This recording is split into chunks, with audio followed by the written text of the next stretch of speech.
Actually, nag-uusap na kami ni Mr. Pangilinan noon pa, maybe 5 years ago. And umikot pa ako muna sa mga ibang channel. Bumabaybay ako doon. And we found ourselves. Together.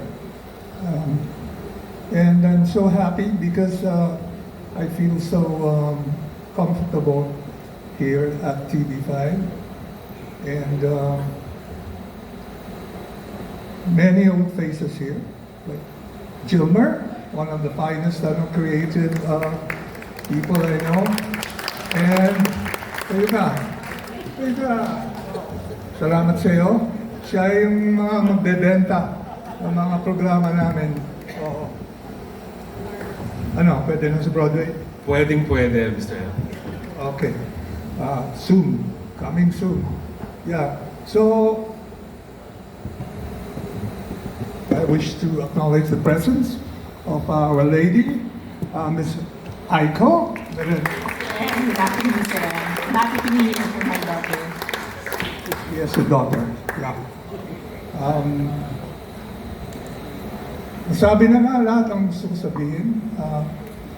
Papasalamat rin ako sa mga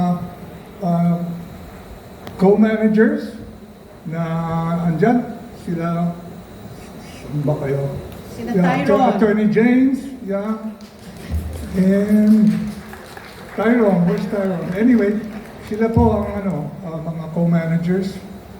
They entrusted some of their artists to our training and our promotions. And, ikaw nga, Abby, halika dito. Si Abby kanina pa umiiyak eh. Halika. The great Abby Niesta. Yeah. Ayan, head ng recruitment ng mga artists. Ang sinasabi nila ako, si Mr. M, star maker, Mr.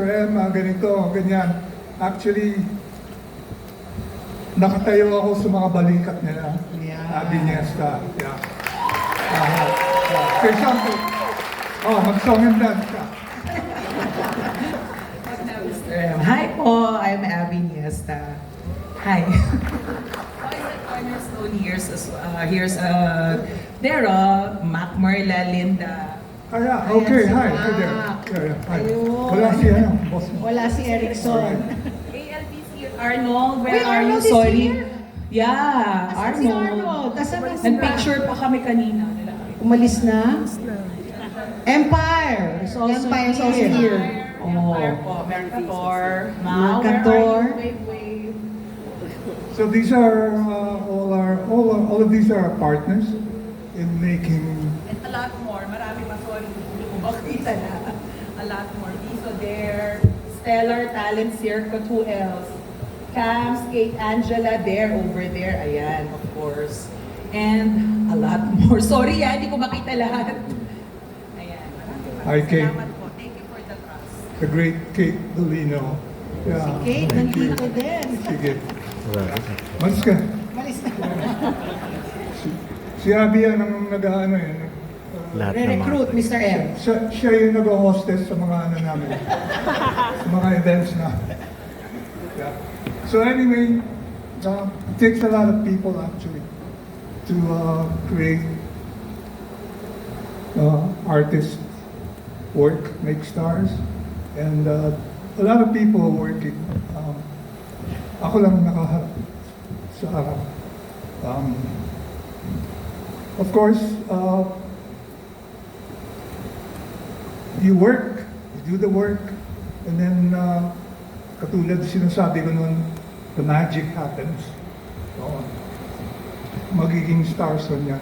You do the work with a little bit of luck and help from these people. They can become stars. Okay? So, yun lang. Ayan.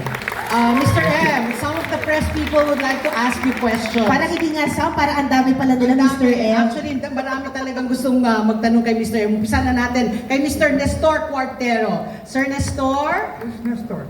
Nestor is here. There he is. Ayan, meron ba tayong mic? May floor mic? Nice to see you. So many years. Nestor, ayoko nang banggitin ko, ilang taon eh. Yeah, oh my God. Yeah. Okay, Thank you. your question. Okay.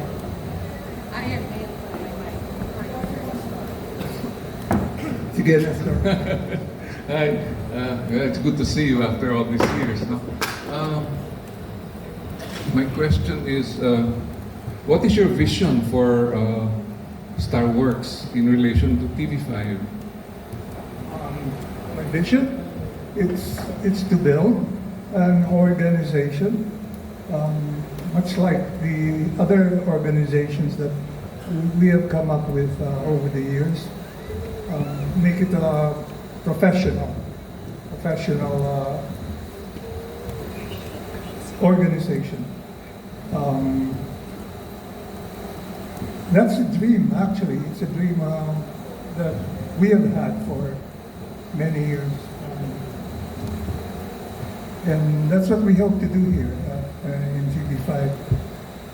Hopefully, we build up to a core of artists that can provide TV5 a set of their own actors and actresses.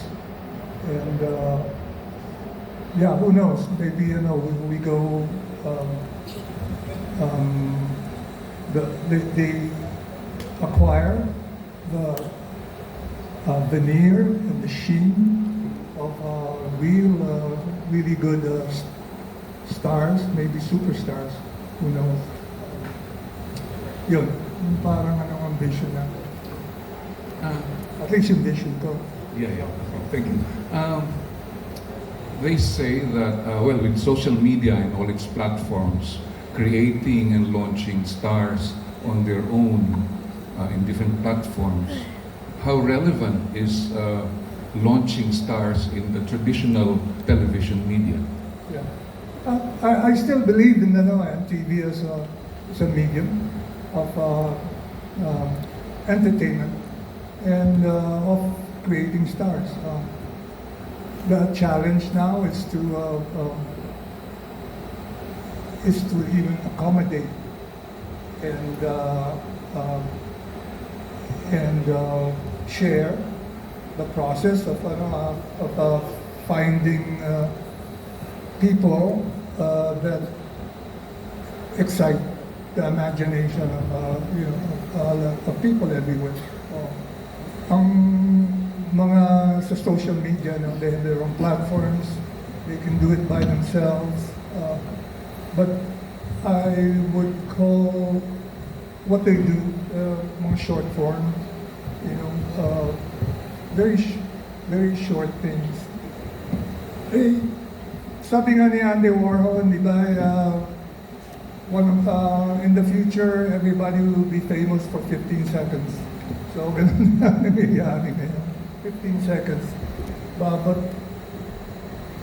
TV, we hope to do traditional dramas, comedies, but maybe in a new way, in new ways, so that we don't bore the audience.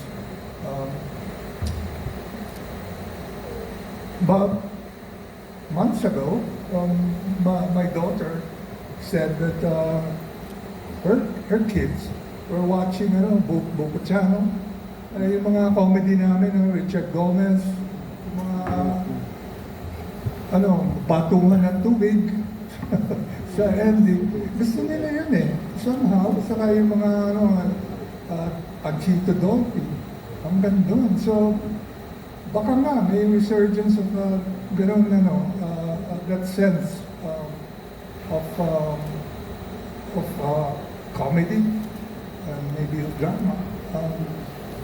I still think we can contribute to the larger audience. And I think TV and mainstream media, for that matter, renders a sense of legitimacy to artists. No? One final question. Why did you leave GMA7? Tito Nestor, ha? Yeah, I had a contract with Seven for, is it 3 years? 3 years, no? So I was there for 3 years. And yeah, for the most part, they treated me very well. I got along with, Jimmy Duabet and si Mr. Yalom. Yeah, some of the executives there. Of course, Attorney Gozo. And, but after 3 years, they probably thought, and with very good reason, that they would handle things. They just wanted to find out if I could teach them something or deliver something already in addition to what they had there. And, siguro tapos na yan. Okay. And even with me, sabi ko tapos na yan. O yan, tapos na. Sana Okay. tinanong mo. Okay na yun, Mr. M. Next question. Hindi mo tinanong why did I leave the other channel? Oh, Mr. M, wala. Baka Wag na. si Sir Wag na, Mr. M, wag na. Next Tito question. Bobby, Regentina. Next question from Hello, Tito sir. Bobby. Hi,